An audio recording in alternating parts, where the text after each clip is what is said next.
Nagpaplano ka ba magtayo ng sarili mong gym business? Tara, samahan mo ako at ikukwento ko sa iyo kung paano ako nagsimula sa isang maliit na gym, 30 square meters at napalaki natin ng ganito kalaki.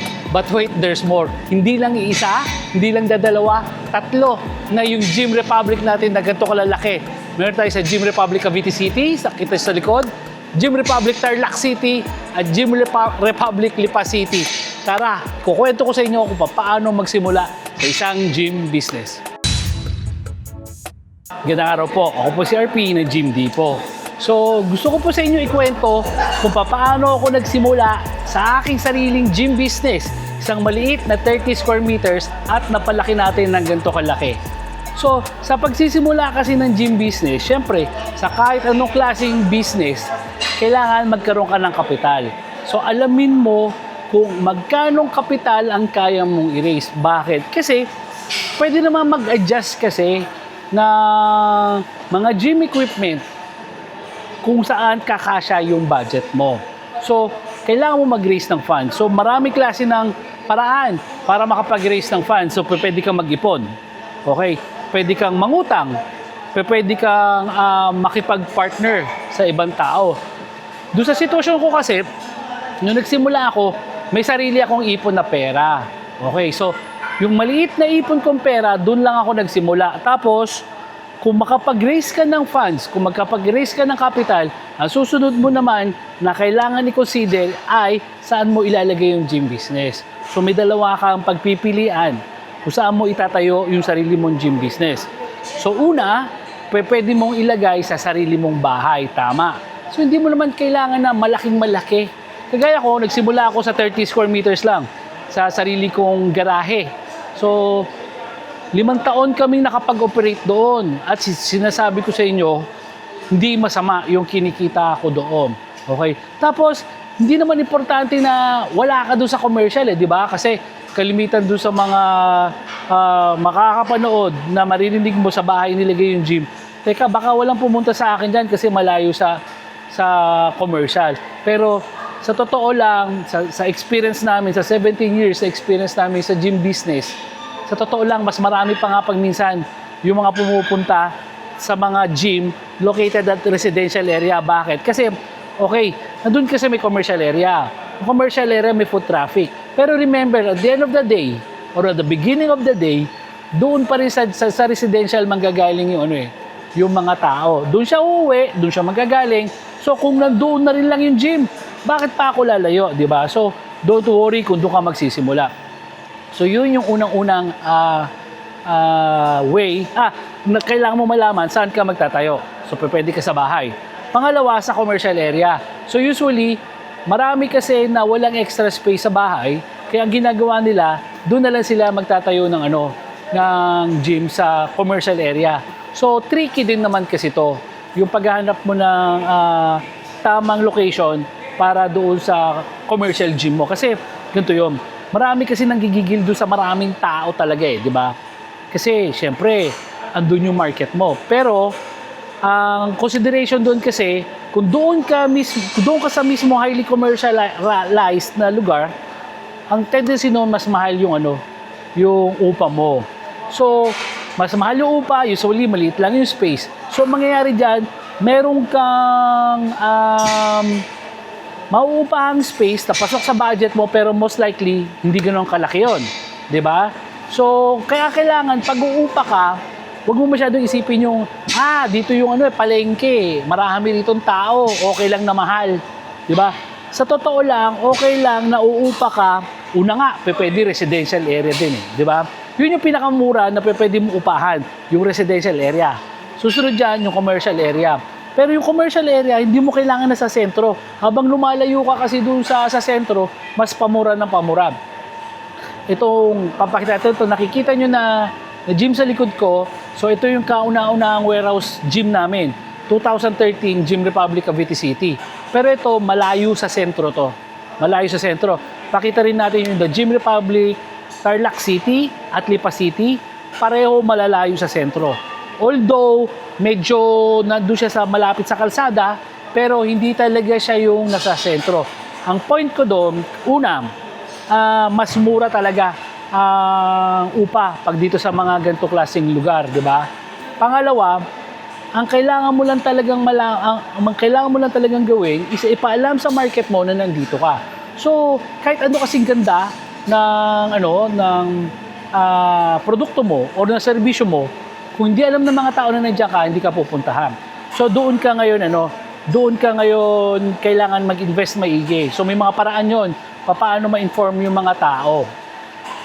So, yun yung importante na malaman nyo kung alin yung pagpipilian nyo. Pero between the two, kung ako tatanungin mo, pinakamaganda pa rin talaga ako sarili mo yung pwesto. Kaya ito ngayon, yung kung manonood ka pa ng ibang mga videos namin, tinuturo ko doon sa mga clients namin, hindi kasi tayo madamot sa information, kung paano mo magagamit yung gym business mo para makapag-acquire ka ng sarili mong property. Kasi kagaya ko, nagsimula ako maglagay ng sarili kong gym business. Pakita natin, sa maliit na space ko, 30 square meters lang yan. No? Pero later on, nakita ko yung advantage din nung uupa ako, pero mapapakinabangan ko, dapat, hindi basta-basta umuupa. So, pinag-aralan ko maigi. So, kung interesado ka na magtayo ng sarili mong gym business, yun yung kagandahan sa Gym Depot. Yung experience namin, yung 17 years namin na experience sa pagpapatakbo ng sarili naming gym business, yun yung sinishare namin. So, kahit umupa ka, matuturuan ka namin kung paano makahanap ng property na pasok sa budget mo. Itong nakikita nyo sa likod ko, since 2013 pa kami rito or 12 years na kami na naupa rito. And ito, 1,200 square meters to. So, just imagine, gaano kalaki yung upa namin. Di ba? So, hindi rin naman masama ang umupa. Kikita ka pa rin. Pero the best is, mapunta o sarili mo yung property. So, papaanong gagawin mo? Katulad nito, i-share ko rin lang, no? So, 17 years na kami sa business. May 3 na kaming malalaking warehouse gym. So, 1,000 square meters na gym pataas. Okay. Yung pang-apat namin, dahil confident na kami kung paano patakbuhin yung ganito klaseng business, gagawin namin, uutang na kami sa bangko. Okay? So, imbes na magbabayad ako ng monthly rental, magbabayad ako ng monthly amortization. So, ngayon, yung mismong property, yung mismong negosyo na mismo ang magbabayad sa property na yun. So, ito yung mga tinuturo namin sa mga clients namin, di ba? Pero abangan nyo na lang, or panoorin nyo yung ibang mga videos namin regarding doon. Tapos ito yung pangatlo na importante. Higit sa lahat, ito yung pinaka-importante. Pinaka-importante, una, syempre, kailangan may capital ka.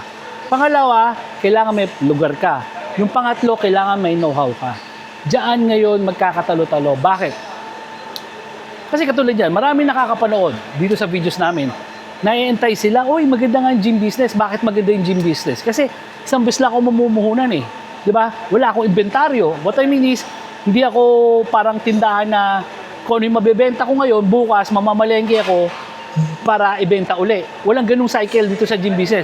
Sa gym business, once ka lang mag-invest, once mo lang ilagay yan, nandyan na yan, kagaya niyan.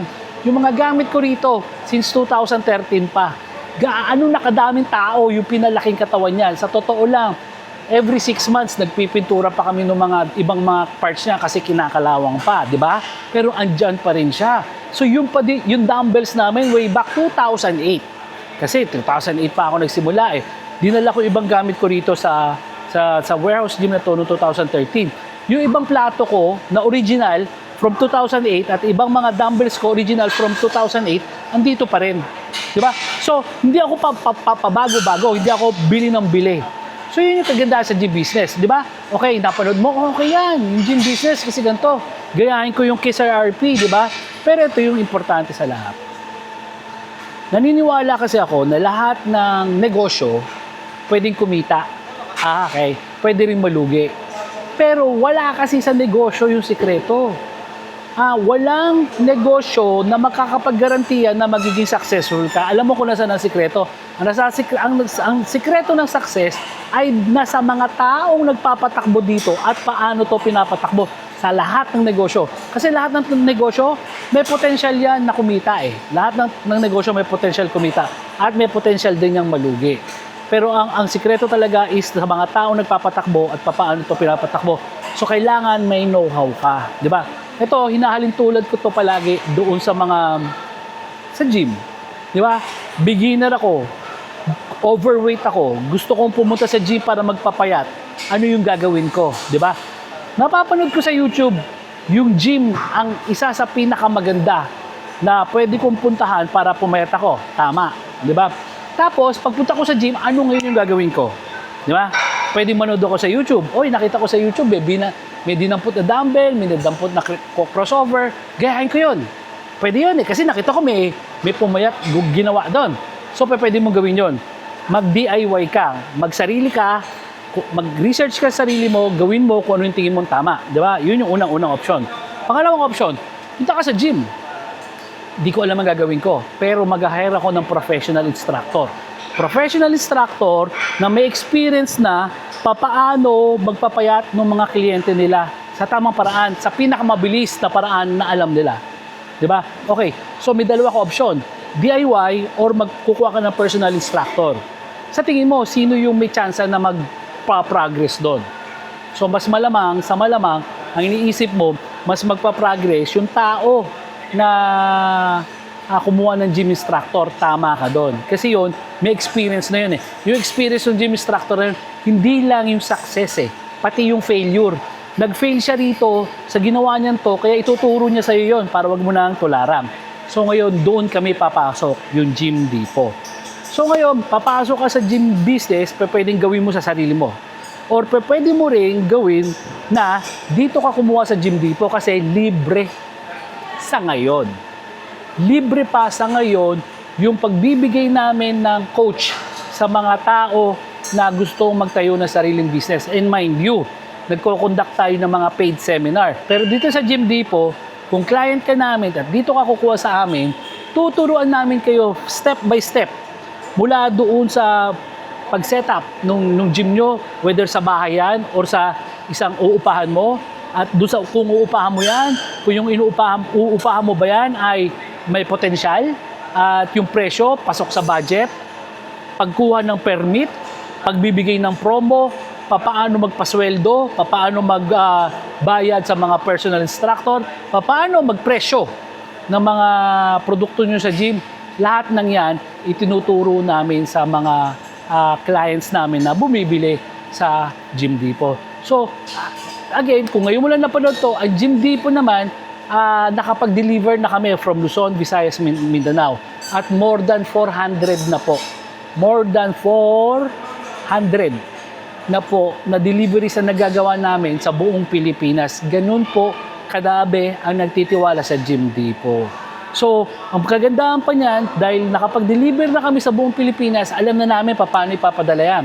And speaking of paano may papadala yan, meron po kaming branch sa Talisay, Cebu. So sa Talisay, Cebu naman, since 2012 pa po kami na nagpa-fabricate sa Talisay, Cebu. So puntahan nyo kami doon. Kung nasa Visayas area kayo, pwede nyo kami puntahan doon para doon na lang kayo magpagawa. Tapos, kahit sa Mindanao pa yan, nakakapag-deliver kami dyan. Kesa Holo, kesa Zamboanga, Sibugay, kesa Toril, kesa sa Misamis. Lahat na halos ng lugar sa Mindanao na deliver na namin. So, kung nagpaplano ka, kung napapanood mo to, at nagpaplano ka magtayo na sarili mong gym business, i-message nyo kami. Hindi kami madamot sa pagbibigay ng information, ng valuable information na binabayaran sa iba, sa amin, libre nyo lang matatanggap. So, tuturuan namin kayo paano mag-set up ng sarili nyong business, kung paano kayo makapag-raise ng funds, paano kayo makakuha ng sarili nyong pwesto, at paano nyo patatakbuhin yung sarili nyong gym business. Ako po si RP ng Gym Depot. Magandang araw po.